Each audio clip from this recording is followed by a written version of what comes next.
Hi, everybody. My name is Christina, and this is my project for my interpersonal communications class for HSCO 508 at Liberty University. So, just a quick introduction. I'm going to talk to you a little bit about what I see as my communications barriers.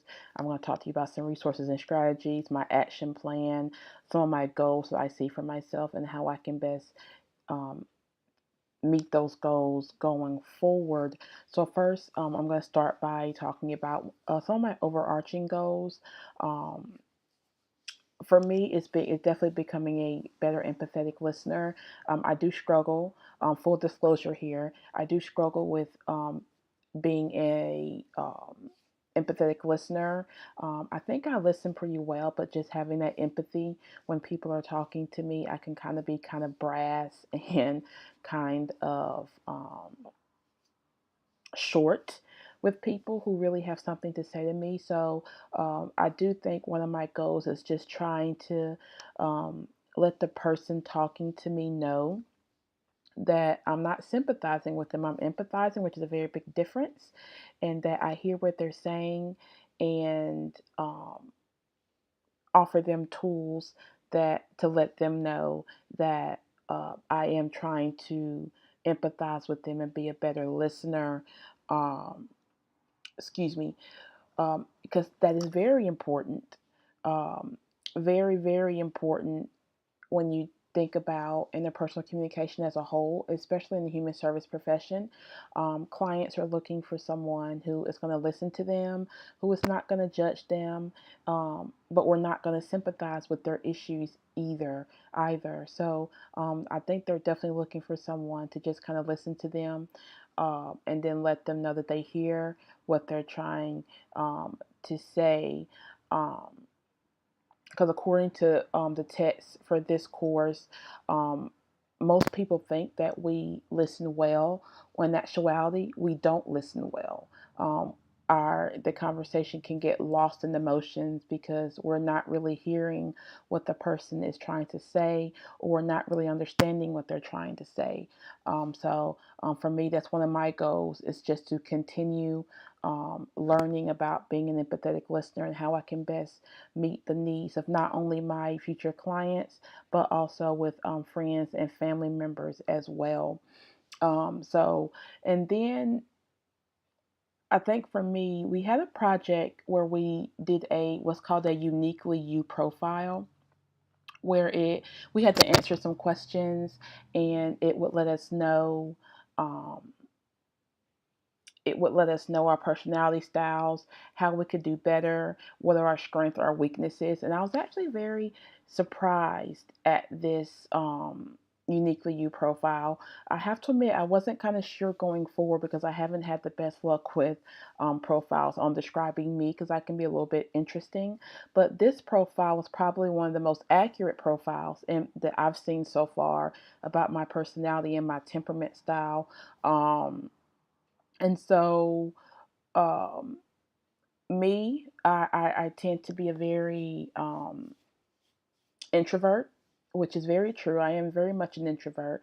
I don't like speaking out in public, um, which is how this video is really showcasing my ability for growth, because I really, before, I do not like speaking out, even on video. I don't like speaking about myself. So I am very much an introvert. Most people think I'm very humble and kind nature, which I am. I'm very loyal, actually very fiercely loyal to my friends and family. I do anything in the world for them. Um, but some of the drawbacks of that kind of personality is that other people may think that I'm kind of easy to get over on. And it can be seen that I can be very naive and I can be manipulated by the right person who has an aggression, who their type personality is type of an aggression, which is very true. Full disclosure, I have been known to kind of people think they can get over on me and just pretty much do what they say they want to do. And I'm trying to work on that. So I'm still myself. I'm still kind hearted, and I'm still loyal, but I'm also working on letting people know that you can't get over on me. Um, and that kind of um, it works with my empathetic nature, because even though I am an introvert and I'm very loyal, one of the things is I can have issues with communicating effectively because I'm an introvert and I don't like to kind of um, shorten the status quo. Like if I see something going wrong, I don't like to talk about it because I'm so afraid that people will misconstrue what I'm trying to say, and it's not going to work out very well. So I think that me having issues with being an empathetic listener versus my personality style, it meets at the halfway mark because I can definitely see the correlation between my communication style as far as my empathetic listening versus my personality blend, um, which lets me know that I do still have some work to do. But there are some positives to that as well. There are positives to that. Like I said before, I'm very loyal.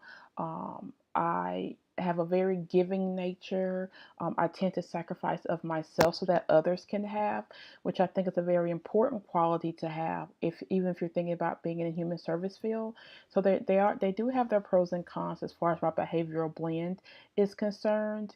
Um, and then that kind of segues me into my next topic, which is some of the barriers that I see for myself. Of course, obviously, my barriers, my ability to be a great empathizer. Um, from reading the text this term, I have come to know for myself that I thought I was a great listener in the past, but after reading books like Peterson and the book by Burley Allen, I've come to realize that I'm not as good as a listener as I thought I was. I tend to fall into this communication trap where I make people think I'm listening, but I'm not really listening. That actually came from Peterson's book about why don't we listen better. So I've come to find out that I'm not as good of a listener as I thought I was, which can really be a barrier for me because clients, in speaking with my professional opportunities, clients want to know that the people that they're talking to are listening to them and trying to understand where they're coming from. And for me, if I'm not really letting it sink into my mind, if I'm not really trying to hear what they're trying to say, we're not going to gain the trusting relationship. They're not going to take my advice because, the feeling is that how can, why would I do what Christina wants me to do if she's not even listening to what I have to say? So that is a very big barrier for myself is that being that empathizer and learning to be a better listener and especially a better empathetic listener.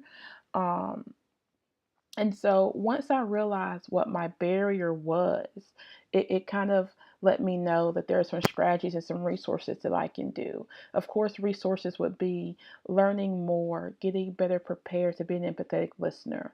Um, some strategies I can be using is from looking at Pearson's book, I can acknowledge what they're telling me. So after they're done, I can kind of state it back as a question. So, for example, so if I understand correctly, the way you're feeling is this, or this is what you're saying.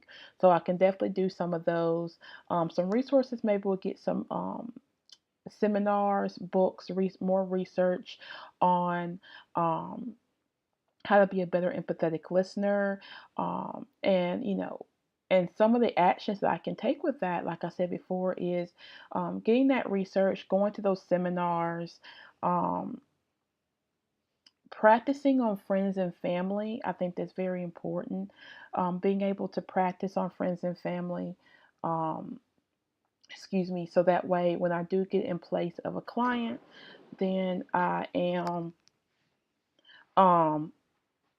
I am able to better be a better listener and help my clients know that I am there for them and I hear what they're trying to tell me. And then finally, as part of my conclusion, one of my favorite quotes is this. It comes from James in the Bible. It says, "Dear brothers and sisters, let us be um, quick to listen and slow to speak." That's very very interesting to me, and it really applies to my daily life. So hopefully I can go on. So again, thank you for listening to me speak on about my interpersonal. I hope you learned something from it.